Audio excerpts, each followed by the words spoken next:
வணக்கம். ஜவைஜட் from Javadupatti Pudur power writer அப்படிங்கிற YouTube channel மூலமாக உங்களை மீண்டும் சந்திப்பு ரொம்ப மற்ற மகிழ்ச்சி. அத்தோட எங்கள் சேனலை சப்ஸ்கிரைப் பண்ணுங்கள், பெல் பட்டன் அழுத்த மறந்துடாதீங்க. அத்தோட எல்லாத்துக்கும் ஷேர் பண்ணுங்கள். ஒரு 1.5 மாதத்துக்கு முன்னால் நடந்த ஒரு குடும்ப சண்டை, குடும்ப தகராறு மேடையிலேயே பாமக அன்புமணிக்கும் ராமதாஸுக்கும், தந்தைக்கும் மகனுக்கும், அப்பனுக்கும் பிள்ளைக்கும். அதாவது தன்னுடைய பேரன் முகுந்தனை இளைஞரணி தலைவராக, மாநில தலைவராக போடுறாரு, அதை அறிவிக்கிறாரு. உடனே அன்புமணி ராமதாஸ் கட்சியோட தலைவர் அவர் தானே, அவர் நிறுவனர் ராமதாஸ். அது எப்படி ஒரு குடும்பத்துக்குள்ளேயே போட்டு உக்காந்துருக்கிறேன்னு போட்டு அன்புமணி ராமதாஸ் கோபமாக சொல்லிட்டு பேசிக்கிட்டு இருக்க சமயத்து இது மாதிரி இது என் கட்சி. ஆமாம், மகனை பார்த்து தந்தை சொல்கிறார், இது ஏன் கட்சி, கஷ்டப்பட்டு நான் வளர்த்த கட்சி, நம்ம விருப்பம் இருந்தால் ஏறி போயிட்டே ஏறி அப்படின்னு ஓப்பன் டாக்காகவே பேசிடுறாரு. அப்புறம் அதுக்கு மீறி 2-3 வார்த்தைகள் பேசி அன்புமணி ராமதாஸ் என்ன பண்ணுறாரு, மைக்கை தூக்கி விசிறி அடிச்சுட்டு இறங்கி அது பாட்டு கடன்னு போயிடுறாரு. உடனே ராமதாஸ் பேசி முடிச்சுட்டு போகக்கூடிய சமயத்தில் அன்புமணிக்குன்னு ஆதரவு இருப்பீங்க இல்லையா, ஃபுல்லாகவே இன்றைக்கி பாமக ஃபுல்லாகவே அன்புமணியினுடைய ஒரு கட்டுப்பாடு இருப்பதாகத்தான் இன்றைக்கி தகவல் போயிட்டுருக்கு. கட்டுப்பாடு தான் இருக்குது. இறங்கி வர்றாங்க மக்கள்லாம் ராமதாஸனுடைய ஸ்காரை சூழ்ந்துக்கிட்டு அவரை 1/2 மணி நேரம் விடவே இல்லையா. விடவே இல்லாமல் அப்புறம் பல கேள்விகள். அப்புறம் அன்புமணி வாழ்க, அன்புமணி வாழ்கன்னு சொல்லி போட்டு அவங்களுடைய ஆதரவின் வெளிப்பாடு. ராமதாஸ் வாழ்கைன்னு சொல்கிறதுக்கு அங்கே யாருமே இல்லை. அப்புறம் அவர் ராமதாஸ் ஒரு முக்கியமான இருப்பாங்களே, ஜே.கே. மணி இருப்பாங்க, அப்புறம் மூர்த்திலாம் இருப்பாங்க, எல்லாம் விலைக்கு எப்போ சும்மா இருங்க பாஞ்சு போட்டு ராமதாஸ் அமுச்சு விட்ருக்குறாங்க. அதுக்கு பின்னால் அவர் தனியாக அந்த மீட்டிங்லேயே சொல்லிட்டார் அன்புமணி, ஆமாம் என்னை சந்திக்க வரக்கூடிய தொண்டர்கள்லாம் பனையூர் வந்துருங்க, அங்கே தனியாக சந்திச்சுக்கலாம் அப்படின்ட்டார். ராமதாஸ் தைலாபுரத்தில் சந்திச்சுக்கலாம்னு சொல்லிட்டு அவர் ஒரு கான்செப்ட்டு அவர் ஆனால் அறிவிக்கலை. அப்போ அங்கே தானே ஆஃபீஸு. இவர் என்ன பண்ணுறார், தனியாக பிரித்து அப்படியே கூட்டிகிட்டு போயிட்டார். 9 மாவட்ட செயலாளர்கள், மற்றபடி 9 மாவட்ட செயலாளர்களாக சந்திச்சுட்டு வந்துட்டுருக்கிறார் அன்புமணி. தனிப்பட்ட முறையில் ஒரு கட்சி 2ஆக பிளந்து விட்டது. ஆமாம், குடும்ப வாரிசுக்கு ஒரு பதவியை கொடுக்குறாங்க, அவ்வளோதான். தன்னுடைய பேரன் முகுந்தனுக்கு ஒரு பதவியை கொடுத்த உடனே அவனுக்கு ஏன் கொடுக்குறேன், அவன் அந்த பையன் 4 மாதம் தானே ஆச்சு சொல்லிவிட்டு அன்புமணி சொல்கிறாரு. ஆமாம், அது ஏன் கட்சிங்கிறாரு. 4 மாதம் ஆளுக்கு கொடுத்து அப்புறம் குடும்பத்தில் கொடுத்துக்கிட்டே வரிசையாக கொடுத்துக்கிட்டு வந்தால் என்ன ஆகுறதுங்கிறது சொல்கிறாரு. அப்படி பார்க்க போனால் அப்புறம் அன்புமணி ராமதாஸுக்கே அங்கே பதவி இல்லை தானே, அப்புறம் அவரும் மகன் தானே. 1980 சில்லறையில் ஆரம்பிக்கிறப்பயே சொன்னார், நான் குடும்பத்தில் உள்ள எந்த நபரையும் தன்னுடைய கட்சிக்கு நுழைக்க மாட்டேன், மற்றபடி என் காசில் தான் ஒவ்வொன்றையும் செய்வேன், அதையும் மீறக்கூடிய சமயத்தில் என்னை செருப்பால் அடையுங்கள், மற்றபடி பிறம்பால் அடைங்கிற சொன்னார். ஆமாம், அன்பு இது ராமதாஸ் அன்றைக்கே சொன்னார். இதை பல மீட்டிங்கில் அன்றைக்கி பழனிபாபாவே சொல்லியிருக்கிறாங்க. அது சம்மந்தமான கேசட்லாம் எனக்கு இருக்குது. அந்த மாதிரிலாம் இருக்கக்கூடிய சமயத்தில் இவரே அன்புமணியே மகன் தானே. அப்படி நினச்ச குடும்ப அரசியல் செய்ய வேணுங்கிற நினச்ச ராமதாஸை நினச்சதுனால தான் அன்புமணியே உள்ளே வர்றாரு. அன்புமணியும் வேறு மாதிரி நினைக்கக்கூடிய அந்த மாதிரி நினச்சிருந்தார், இவர் நினைக்கிற மாதிரி ராமதாஸ் நினச்சிருந்தார்னா அன்புமணி வந்திருக்க மாட்டாரே. அன்புமணிக்கு குடும்பத்தில் உள்ள யாரையும் உள்ளே நுழைய விடக்கூடாதுங்கிற ஒரு கோட்பாடு. ராமதாஸுக்கு குடும்பத்தில் உள்ளவங்களே கட்சிகளை கொண்டு வந்துட்டுருக்குன்னு அவருடைய நிலைப்பாடு. அவருடைய நிலைப்பாடு பழைய நிலைப்பாடு. இன்றைக்கி தன்னுடைய கட்சியின் தலைவராக வந்ததுக்கு பின்னால் அன்புமணி புதுசாக யோசிப்பார் போல இருக்குது. அதன் அடிப்படையில் அங்கேயே காரசாரமான வாக்குவாதங்கள், அப்புறம் போயிடுறாங்க. அதுக்கு பின்னால் ஒரு முதல் சிறப்பு கூட்டம்னு நடந்திருக்குது. ஆமாம், 2 நாளைக்கு முன்னால் சேலத்தில், அதாவது இரும்பாலை ரோடு தனியார் கல்யாண மண்டபத்தில் நடந்திருக்குது.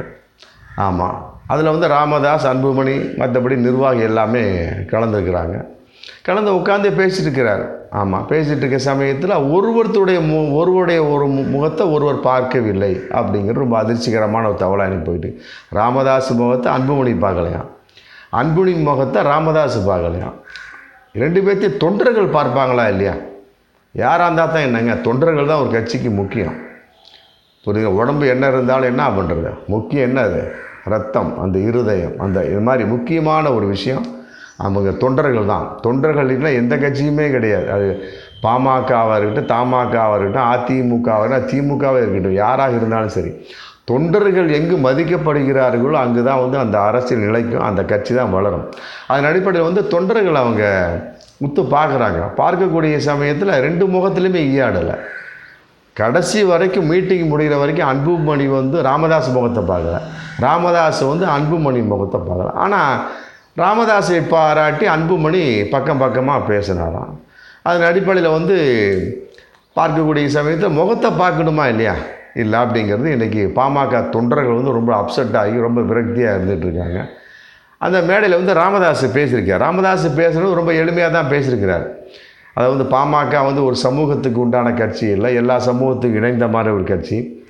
மக்கள் நினச்சி நீங்கள் ஓட்டு போட்டிங்கன்னா பாமக கட்டாயம் ஆட்சி கட்டில் அமையும், ஆட்சி அமைக்கும், சிறப்பான நாங்கள் ஆட்சியை தருவோம் சொல்லியிருக்கிறார். அதுக்கு முன்னால் அன்புமணி பேசியிருக்கிறார். பேசக்கூடிய சமயத்தில் ரொம்ப ஒரு போல்டான வார்த்தையாகவே பேசியிருக்கார். அதாவது வந்து கட்சியில் வந்து உழைப்பு தொண்டர்களுடைய உழைப்பு குறைந்து விட்டது, தேர்தலுக்கு ஒன்றா 10 மாதம்தான் இருக்குது, களத்தில் இறங்கி வெறியுடன் பணியாற்ற வேண்டும் அப்படின்னு ஒரு 2-3 பாயிண்ட்டு போட்டிருக்கார். அதாவது இதில் கூர்ந்து கவனிக்கணும், ராமதாசனுடைய அந்த சேலம் மீட்டிங்கில் ராமதாசனுடைய பேச்சுக்கும் அன்புமணி பேச்சுக்கும் நிறைய வித்தியாசம் இருக்குது. ராமதாஸ் வந்து இயல்பர், பெரிய மனுஷன் தான், அவர் இயல்பாக பேசிட்டார். இல்லை இது வந்து சாதி கட்சி இல்லைப்பா, சமூக ஒரு குறிப்பிட்ட சமூக சாதி கட்சியெலாம் கிடையாது, பொதுவான கட்சி, ஓட்டு போட்டிங்கன்னா நம்ம ஆட்சிக்கு வரலாம் அப்படிங்கிற மாதிரி அவர் பேசி முடிச்சிடுறாரு. அதுக்கு முன்னால் பேசுகிற அன்புமணி என்ன பண்ணுறாரு, குத்திட்டு பேசுகிறார். ஆமாம், அது வந்து இன்றைக்கி தொண்டர்கள் மத்தியில் பாமக தொண்டர்கள் மனசில் கொஞ்சம் விரக்தியாக என்னடா இப்படி பேசிட்டாரு அப்படிங்கிற ஒரு வருத்தம் இருக்குது இல்லையா. அதாவது கட்சியில் வந்து உழைப்பு குறைந்து விட்டது அப்படின்னு பேசியிருக்கிறார். ஏன் குறையுது அப்படிங்கிறத அன்புமணி யோசிக்கலையே. அதாவது வந்து 2024 நாடாளுமன்ற தேர்தலில் கடைசி வரைக்கும் அதிமுகவோட கூட்டணியாகவே போயிட்டு இருந்து இப்போ தொண்டர்களும் அதை தான் நினைக்கிறாங்க. ஏங்க இவங்களோடலாம் வந்து பாஜகவோடலாம் சேர்ந்து செயல்பட முடியாதுன்னு தொண்டர்களே சொல்கிறாங்க. தைலாபுரத்திலே சொல்லிட்டாங்க, டி நகரில் போட்ட மீட்டிங்லேயும் சொல்லிட்டாங்க, முடிஞ்சு போச்சு. அப்புறம் ஓகே கொடுத்து போட்டு ராத்திரி வரைக்கும் இருந்துட்டு காலையில் விடுகிற பாஜகனா அப்புறம் தொண்டர்கள் என்ன நினைப்பாங்க? ஏங்க அவங்க ஓட்டு போட்டால் தாங்க தொண்டர்கள் என்ன நினைப்பாங்க? அவங்களுடைய மனசு ரொம்ப நொந்து போச்சுல, பார்த்தாங்க, ரொம்ப விரக்தியாக இருந்தாங்க, யாருமே உழைக்கலை. அதைத்தான் அவர் குறிப்பிடுறார், கட்சியின் உழைப்பு குறைந்து விட்டது. ஆமாம், நீங்கள் ரெடியாக இருக்கணும் இல்லையா, தந்தையும் மகனும் நீங்கள் கரெக்டாக இருக்கணும், ஒரே நிலைப்பாடாக இருக்கணும். பாருங்கள், ஒவ்வொரு தேர்தலுக்கும் ஒரு கூட்டணி, உள்ளாட்சி தேர்தல் அங்கே ஒரு கூட்டணி, அதுக்கு ஒரு கூட்டணி, சட்டமன்ற தேர்தலில் வேறு கூட்டணி, பாராளுமன்ற தேர்தலில் வேறு கூட்டணி, இப்படி ஒவ்வொன்றுக்கும் கூட்டணி தாவிக்கிட்டே இருந்தேன் அப்படின்னா அப்புறம் தொண்டர் என்ன நினைப்பான்? என்னடா அது ஒரு ராமதாஸாக இருக்கட்டும், அன்புமணியாக இருக்கட்டும், தாவிக்கிட்டே இருக்கிறாங்க. இப்படி இருந்தாங்கன்னா என்ன ஒரு நிலைப்பாடே இல்லாமல் இருக்குது. நம்ம யாருக்கு தான் வரிசையை ஒவ்வொருத்தவங்கனா குத்திட்டு வர வேண்டியதாக இருக்குது ஒவ்வொரு தேர்தலையும் அப்படின்னு அவங்க நினைப்பாங்க. அப்படிங்கிறப்ப அவங்களுக்குள்ள விரக்தி மனப்பான்மை வரும், அவங்களுக்குள்ள ஒரு நிலைப்பாடு இருக்கும். மீண்டும் சொல்லிக்க, தொண்டர்கள் நினைச்சா தான் எந்த கட்சி நிலைக்க முடியும். ஆமாம், இப்போ வாயில் வார்த்தை வந்துருச்சு, அன்புமணி வாயில் வந்துருச்சு, தொண்டர்களின் உழைப்பு குறைந்து விட்டது. காரணம் வந்து நீங்கள் தான் காரணம். ஆமாம், அன்புமணியை பார்த்து நான் சொல்கிறேன், நீங்கள் தான் காரணம். நீங்கள் ஸ்டெடியாக இருங்க, ஒரே நிலைப்பாடு. ஆமாம், திமுகவோட கூட்டணியாக நிலைப்பாடுப்பா, அதிமுக கூட்டணி நிலைப்பாடு, அது வெற்றி அடைஞ்சாலும் தோல்வி கடைசி வரைக்கும் அதையும் கொண்டு போகணும். அது ஓட்டு போட்டு புத்தி மாறிக்கிட்டே இருந்தால் அப்புறம் அவனும் தொண்டர்களும் புத்தி மாறுவாங்களே இல்லையா. மக்கள் எவ்வழி மன்னன் வழி, மன்னன் வழி மக்கள் வழி, இதில் ஒன்றும் குறை சொல்கிறதுக்கெலாம் ஒன்றுமே கிடையாது. ஆமாம், அவங்களும் வந்து மனசை மாறிட்டாங்க. இதை வந்து நீங்கள் தான், அன்புமணி அல்லது ராமதாஸ் 2 பேரும் உட்காந்து முடிவெடுத்து நிலையான ஒரு கூட்டணிக்கு தான் இனிமேல் ஆதரவு, நம்ம நிலையான கூட்டணி இருக்குன்னு போட்டு அந்த ஸ்டெடிக்கு வரணும். அந்த ஸ்டெடிக்கு நீங்கள் வந்தால் தான் தொண்டர்களும் வருவாங்க. அதே நேரத்தில் களத்தில் இறங்கி வெறியுடன் பணியாற்ற வேண்டும்.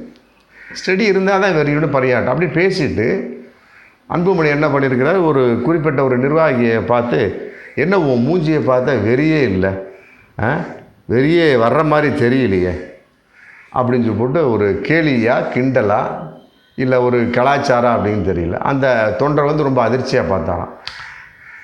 ஏங்க எல்லா முகத்துலேயும் அப்படி இருக்குமா?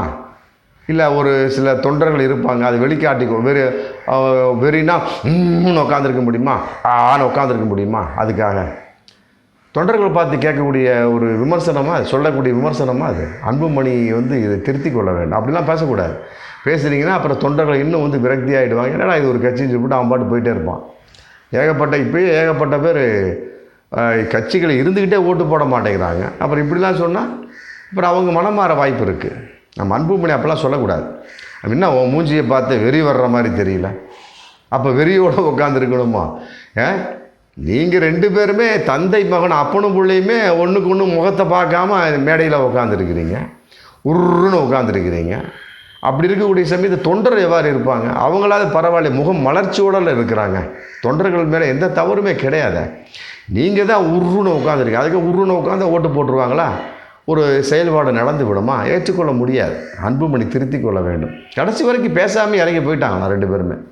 ஆமாம், தொண்டர்கள் விரக்தியாக இன்றைக்கி ஒரு மிகப்பெரிய ஒரு ஆளாளுக்கு ஒரு தகவல் சொல்லிக்கொள்ளக்கூடிய ஒரு சூழலாக இருந்துக்கிட்டு இருக்குது. அன்புமணி ராமதாஸும் அன்புமணி ராமதாஸும் ஒருவருக்கு முகத்தை பார்க்காம வாழ்த்து சொல்லிக்கிட்டு அவங்க பாட்டு பேசிட்டு அவங்க பாட்டு என்னமோ அந்த அந்நிய வீட்டுக்கு வந்தால் இந்த பங்காளி எப்படி முகத்தை பார்த்துக்குவான் அந்த மாதிரி மூஞ்சியை கூட அவனாவது பங்காளியாவது முகத்தை பார்த்துக்குவான். இவங்க 2 பேரும் அப்பனும் பிள்ளையாக இருந்தும் மூஞ்சியை பார்க்காமையே போயிருக்கிறாங்க.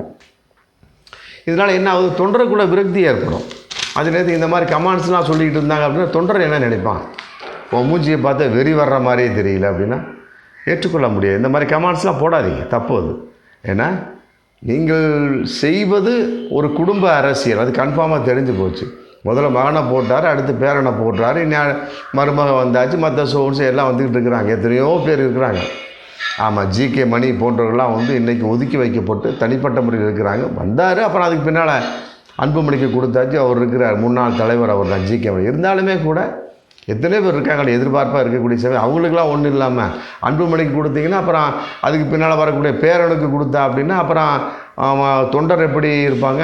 உங்களுக்குள்ளே சண்டை போட்டிங்கன்னா அப்புறம் தொண்டர் எப்படி இருப்பாங்க? அதெல்லாம் பலவிதமான கேள்விகள் இருக்குது. அதனால் தலைவர் நிறுவனர்கள் அப்படிங்கிற பேரில் நீங்கள் முதல்ல ஒற்றுமைக்கு வாங்க. நீங்கள் முதல்ல மலர்ந்த முகத்தோடு இருங்க. உருன்னு இருந்தவொன்னே ஓட்டுலாம் விழுந்துடாது. மூஞ்சியை உருன்னு வச்சுக்கிட்டா அப்படின்னா ஓட்டு வந்துடுமா? வெறியோடு வச்சுக்கிட்டா ஓட்டு வந்துடுமா? வெறியோடு வச்சுக்கிட்டா பிபி ஏறும், சுகர் ஏறும், அவ்வளோதான். ஏன்னா 2 பேருமே டாக்டர் தான், அவங்களுக்கு தெரியாத ஒன்றும் இல்லை.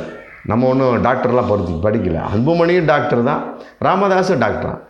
ஒரு மூஞ்சியை சைக்காலஜிக்கலாக வெறியோட உருன்னு உட்காந்துருந்தா என்ன ஆகும்? ஒன்று அவன் கோவக்காரனாக இருப்பான், இல்லை பிபி உள்ளவனாக இருப்பான், இல்லை சுகர் உள்ளவனாக இருப்பான். இதானே? அதெல்லாம் தப்பு. ஆமாம், அதனால் வரும் காலங்களில் அன்புமணி தொண்டர்களை மதிக்க வேண்டும். ஆமாம், கட்சியை கொண்டு செல்ல எல்லா கட்சியிலும் குறைபாடு இருக்குது, இல்லாமல் இல்லை கிடையாது. அதுக்கு தகுந்த மாதிரி நடந்துக்குங்க, உங்களுடைய நடைமுறையை மாற்றுங்க. தந்தை மகன் என்ற முறையில் உங்கள் நடைமுறையை மாற்றக்கூடிய சமயத்தில் தொண்டர்களும் மாறுவார்கள் என்பது பகிரங்கமான உண்மை. பார்ப்போம் மீண்டும் அடுத்த வீடியோவில். நன்றி.